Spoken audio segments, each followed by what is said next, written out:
ശിക്ഷാവിധി കേട്ട് പൊട്ടിക്കരഞ്ഞ് ശരത്ലാലിന്റെയും കൃപേഷിന്റെയും കുടുംബാംഗങ്ങൾ. കല്യാട്ടെ സ്മൃതി മണ്ഡപം വികാരനിർഭര കാഴ്ചകൾക്കാണ് സാക്ഷ്യം വഹിച്ചത്. പ്രതികൾക്ക് ഇരട്ട ജീവപര്യന്തം ലഭിച്ചത് ആശ്വാസമാണെന്നും 10 പേരെ വെറുതെ വിട്ടതിനെതിരെ നിയമപോരാട്ടം തുടരുമെന്നും കുടുംബാംഗങ്ങൾ പറയുന്നു. 6 വർഷമായി കാത്തിരിക്കുന്നു. ഞങ്ങളെ മക്കളെ ഇല്ലാതാക്കി ശിക്ഷ കിട്ടാൻ വേണ്ടിട്ട്.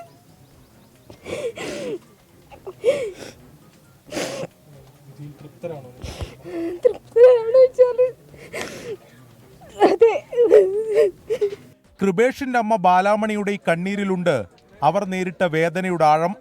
ഒപ്പം 6 വർഷം നീണ്ട നിയമപോരാട്ടത്തിനൊടുവിൽ നീതി ലഭിച്ചതിന്റെ ആശ്വാസവും. എറണാകുളം CBI കോടതിയിൽ ശിക്ഷാവിധി പ്രഖ്യാപിക്കുമ്പോൾ കല്യോട്ടെ ശരത്ലാലിന്റെയും കൃപേഷിന്റെയും സ്മൃതി മണ്ഡപത്തിൽ വൈകാരിക നിമിഷങ്ങൾ.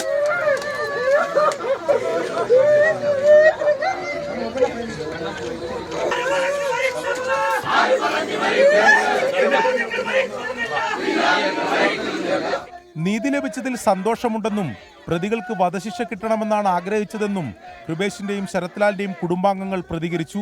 വിധി ആശ്വാസമുണ്ട്, ആശ്വാസമില്ല എന്ന് പറയാൻ പറ്റില്ല. അതിൻ്റെ കാഠിന്യം മനസ്സിലാക്കി തൂക്കുകയർ വരെ പോവാമെങ്കിലും കിട്ടിയതിലത്തേക്ക് ഞങ്ങൾ ഒരു പരിധിവരെ തൃപ്തരാണ്.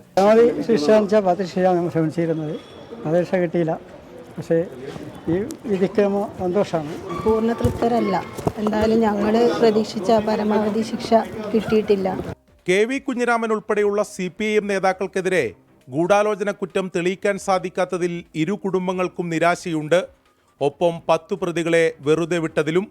കോൺഗ്രസ് നേതൃത്വത്തോട് ആലോചിച്ച് നിയമപോരാട്ടം തുടരാനാണ് ശരത്ലാലിന്റെയും കൃപേഷിന്റെയും കുടുംബങ്ങളുടെ തീരുമാനം.